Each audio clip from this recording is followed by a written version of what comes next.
Well, good morning, Mr Van Rompuy. You've been in office for 1 year, and in that time the whole edifice is beginning to crumble. There's chaos. The money's running out. I should thank you. You should perhaps be the pin-up boy of the Eurosceptic movement. But just look around this chamber this morning. Just look at these faces. Look at the fear. Look at the anger. Poor old Barroso here looks like he's seen a ghost. You know, they're beginning to understand that the game is up, and yet in their desperation to preserve their dream, they want to remove any remaining traces of democracy from the system. And it's pretty clear that none of you have learned anything. You know, when you yourself, Mr Van Rompuy, say that the euro has brought us stability, I suppose I could applaud you for having a sense of humour, but isn't this really just the bunker mentality?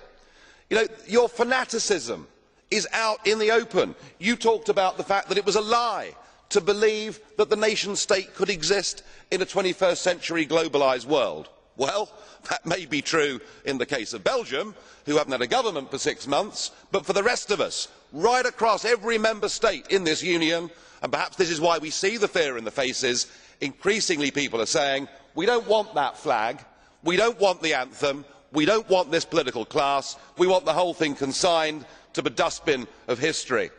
And we had the Greek tragedy earlier on this year, and now we have the situation in Ireland. Now, I know that the stupidity and greed of Irish politicians has a lot to do with this.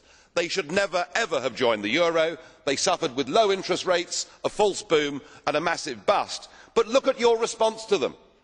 What they're being told, as their government's collapsing, is that it would be inappropriate for them to have a general election. In fact, Commissioner Rehn here said they had to agree their budget first before they'd be allowed to have a general election. Just who the hell do you think you people are? You are very, very dangerous people indeed. Your obsession with creating this euro state means that you're happy to destroy democracy. You appear to be happy for millions and millions of people to be unemployed and to be poor.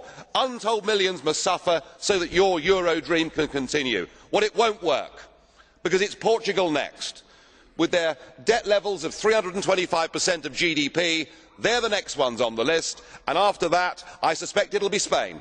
And the bailout for Spain would be 7 times the size of Ireland, and at that moment all of the bailout money has gone. There won't be any more.